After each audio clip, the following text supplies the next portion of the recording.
Então estamos nessa dificuldade. Nós temos investimentos e nós temos apostas. Nós não queremos fazer apostas porque nós não queremos perder o nosso dinheiro todo. Então, quais são os melhores investimentos? Vamos lá. Nós temos aqui algumas categorias e essas categorias, apesar de existirem dentro delas alguma granularidade, eu irei focar aqui especialmente nos tipos para que nós possamos ter uma visão um pouco mais interessante de todo esse tópico. Antes de mais nada, nós temos aqui no espectro de investimento inseguro os derivativos. E são exemplos de derivativos as opções e os futuros. O que torna os derivativos tão perigosos? A resposta é bastante simples, tá? Se você compra uma opção investindo R$ 300, dependendo do perfil da opção, você pode perder R$ 3.000. Nesse tipo de instrumento, você pode perder bem mais do que você investiu. E aqui vem um grande problema. Você não tem limite na perda. Obviamente que se você começa a perder demais, o banco simplesmente irá travar suas movimentações, inclusive para prevenir que você perca mais ainda. Existe um limite possível de investimento aqui e os bancos não querem ficar com o prejuízo que você apurou nessa operação. Um outro ponto importante sobre esses elementos é que você não tem efetivamente o ativo. O ativo, conforme eu apresentei aqui em cima, ele é um derivado do ativo. Você não tem, então, uma ação. Você tem um papel que diz que você pode comprar ou pode vender uma ação. E aqui eu já estou entrando em detalhe demais. O meu objetivo não é explicar como os investimentos em si funcionam nesse exato momento, mas é dar clareza de que aqui você não tem o ativo e você tem a chance de perder muito mais do que você investiu. As pessoas vão dizer, mas você tem a chance de ganhar mundos e fundos. E a coisa mais importante em relação a isso é o seguinte, existe gente fazendo isso o dia inteiro e que no final das contas não ganha dinheiro.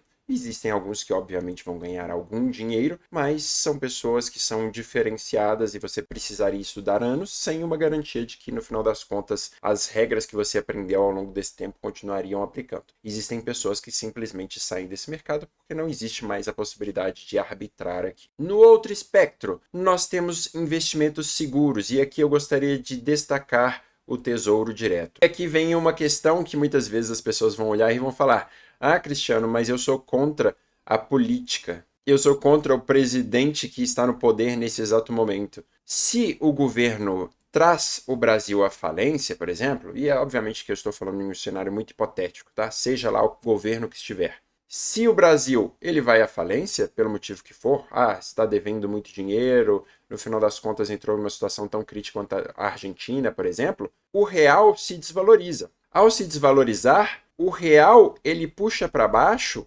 todos os investimentos. E volta e meia alguém vira para mim e fala: Cristiano, mas eu comprei ETFs. E as ETFs, elas fazem referência a títulos internacionais. Então eu estou protegido contra esse tipo de evento aqui que você apresentou. Não, não está, porque ETFs são títulos emitidos no Brasil e que na prática elas têm sim uma indexação em títulos internacionais, mas é importante entender se esse título ele efetivamente é o título internacional. Porque uma coisa é quando você tem o título internacional. Então, eu tenho dinheiro investido em ações dentro da Bolsa dos Estados Unidos, seja lá a bolsa que for. Se esse é o caso, você tem o papel, você tem a ação, você tem direito sobre aquela empresa nos Estados Unidos. Quando você compra uma ETF, você tem direito a um pool de dinheiro dentro do Brasil que é remunerado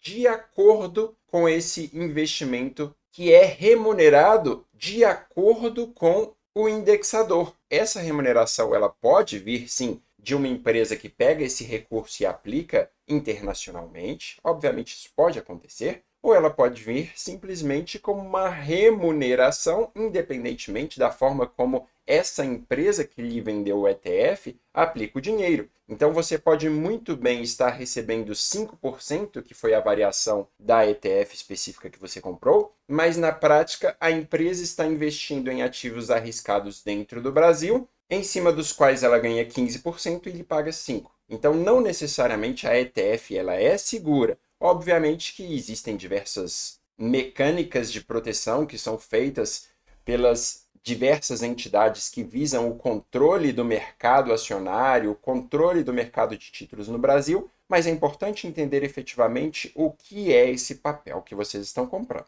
Mas voltando aqui para o nosso caso, então, via de regra, qualquer investimento que você fizer dentro do Brasil, você está correndo o risco da desvalorização do real. Se o governo joga tudo por terra, na prática, nenhum título dentro do Brasil vai valer, o real simplesmente não terá utilidade, assim como o peso argentino não tem utilidade. Diante disso, então, por que o Tesouro Direto ele é tão seguro? Porque na prática o Tesouro Direto ele tem o risco político, mas todos os demais aqui abaixo eles têm o risco político associado ao risco da atividade, do setor específico que nós estamos falando. Não precisa ser muito sábio para entender que aqui nós temos dois riscos e aqui a gente tem um risco. Esse risco que nós temos aqui, ele afeta igualmente todos os demais títulos. Cristiano, mas no Tesouro Direto eu posso sofrer o default. O governo pode simplesmente decidir que não vai me pagar mais. E sim, isso é verdade. E se isso acontecer, o real será impactado.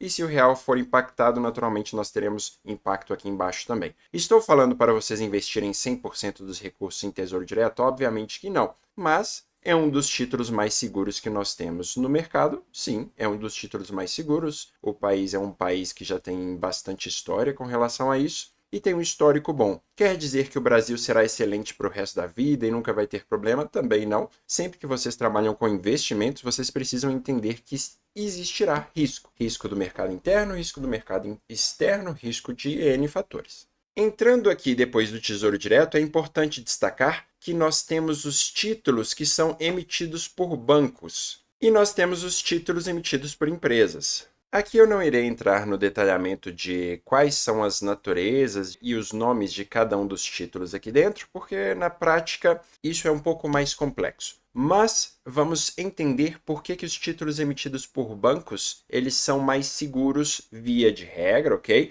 Do que títulos emitidos pelas empresas. E aqui vem um ponto bastante importante. Nós temos um banco. Qual a função desse banco? A função do banco é captar dinheiro de agentes superavitários. Quem são os agentes superavitários? São os indivíduos que efetivamente produzem dinheiro. Por exemplo, eu e você. Quando nós colocamos o nosso dinheiro dentro do banco, o banco pega esse dinheiro e empresta para outras pessoas sempre, invariavelmente.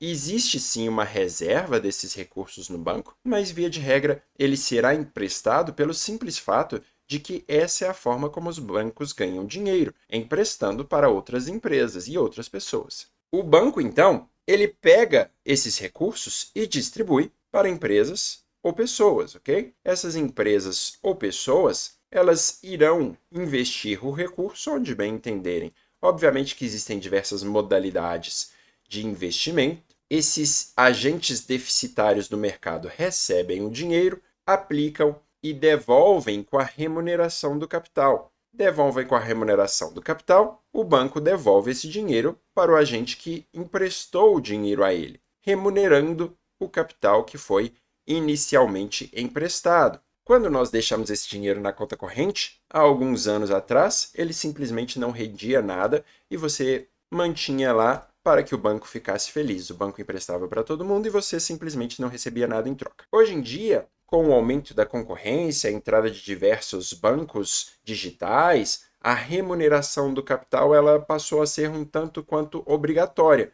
porque a concorrência exige. Se você não me dá uma remuneração, eu troco de banco, vou para outro que me remunera. Aqui, então, nós temos o ciclo completo. O banco nada mais é do que um agente intermediário. Esse agente intermediário, ele recebe recursos, transfere recursos para projetos promissores, recebe a remuneração. Esses investimentos, por sua vez, eles recebem a remuneração da produção efetiva do dinheiro. Quando nós temos esse ciclo inteiro, vocês têm que entender que aqui nós temos na carteira do banco 100, 200, 500 empresas. Se uma vai à falência, as outras 499 continuam remunerando da mesma maneira e o seu dinheiro está mais seguro. Por outro lado, se esse esquema muda e o indivíduo decide emprestar dinheiro diretamente para outro indivíduo ou para uma empresa, o que acontece na prática é que nós não temos tanta capilaridade quanto o banco.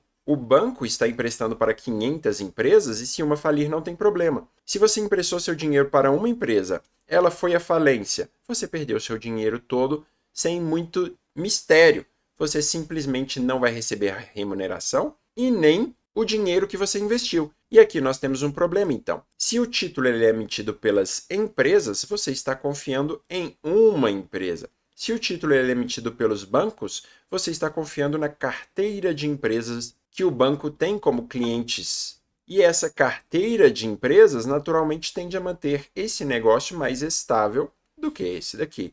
Então, tenham muita atenção. Ao investir em títulos de bancos, vocês têm muitas vezes os títulos CDB, LCI, LCA, enquanto os títulos de empresas são debentures, CRI, CRA, e você pode olhar para dois investimentos e falar: essa LCI me paga menos do que essa CRI. Perfeito, maravilhoso. Vamos escolher a CRI. Vocês precisam olhar para o risco. O risco da LCI é maior do que o risco da CRI. Eu quero correr mais riscos, eu quero colocar o meu dinheiro com uma pessoa que eu não tenho certeza nem se vai pagar o que eu acabei investindo. Essa é uma decisão que precisa ser feita. E um ponto importante com relação a isso é o seguinte: aqui você vai ter, então, 9%, aqui você vai ter 12%, uma diferença de 3% ao ano, que simplesmente vai trazer mais risco para a sua carteira e não faz diferença nenhuma. 3% ao ano não faz diferença nenhuma na sua vida.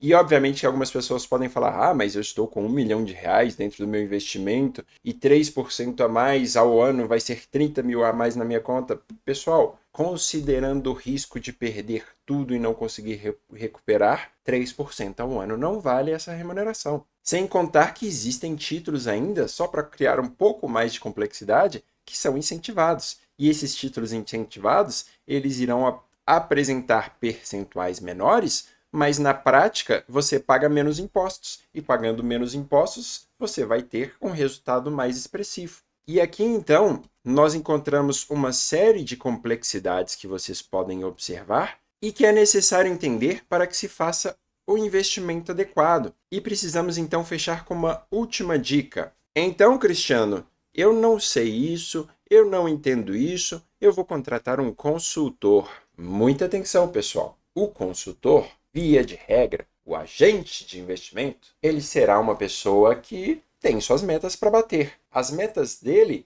não são te deixar mais feliz. Ah, Cristiano, mas o agente de investimento, ele não recebe em cima do meu sucesso?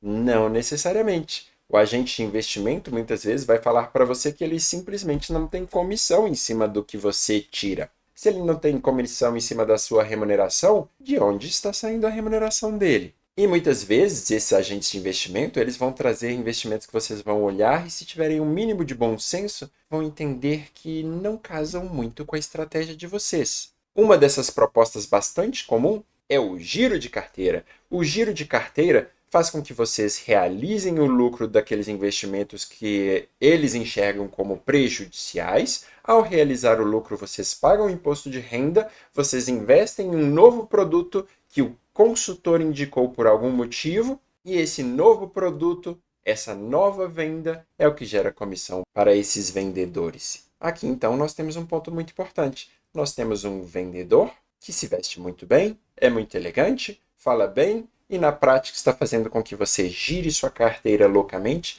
pague muito mais impostos, troque muito mais de produtos, tenha muito menos retorno. Muita atenção! Confiar em consultores de investimento tende a não ser uma boa ideia.